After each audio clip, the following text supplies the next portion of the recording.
we're going to talk a little bit more about the thyroid and some of the thyroid symptoms. I'm just going to go over a few of the symptoms that come from Dr. Broda Barnes' book, Hypothyroidism, The Unsuspected Illness, by Dr. Broda Barnes, the medical doctor. So he studied the thyroid for, as I said, over 20 years and noticed that many of his patients had thyroid trouble before he began to specialize in thyroid problems, and then when he began to specialize in the thyroid problems, he became more and more aware of how prevalent thyroid conditions were in our society. So some of the symptoms he noted were weakness, slow speech. Some of these might be a little bit repetitive, but just to get the idea. Weakness, slow speech, impaired memory, constipation. Does that sound familiar? Because the thyroid gland regulates the rate of metabolism, constipation is a very common finding in people with thyroid dysfunction. Weight gain, pallor of lips, lips that maybe are a little bit too light or purplish or bluish. Swelling of the feet, also known as edema. Hoarseness, loss of appetite, nervousness, deafness, not hearing very well. Poor heart sounds, we've talked about that. Poor vision, changes in the back of the eye, choking sensation, cyanosis, or bluish discoloring of the skin. Oftentimes the upper eyelids have this bluish, kind of purplish tone to them. Difficulty in swallowing, depression, muscle weakness, muscle pain, joint pain, and slowing of mental activity. Okay. So that's what he talks about.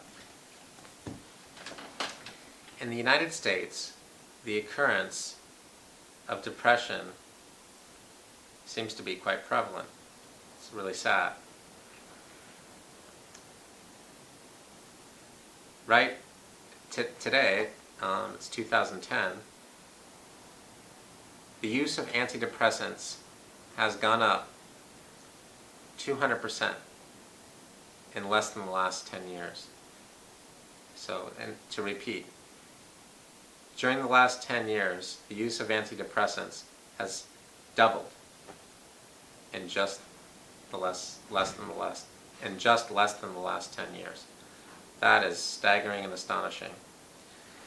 And so they keep giving out these antidepressants, like I've said, Lexapro, Wellbutrin, Methazidone, all these different types of medications, Prozac, and yet they're not identifying what's the nutritional cause of the depression. What's the chemical cause of the depression? What's the emotional cause of the depression? What's the structural cause of the depression?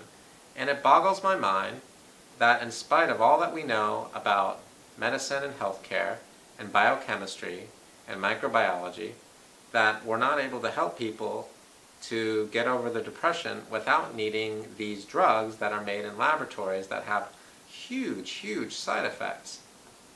So let's go over a simple biochemical, nutritional approach to rid the body of depression forever.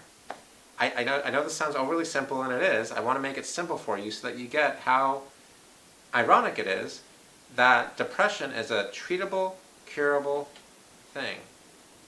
If you look at any of the interviews of Jim Carrey, the actor, what you'll find is that he suffered from depression for years, and yet he was able to treat himself with an amino acid called 5-HTP, or 5-hydroxytryptophan, or tryptophan.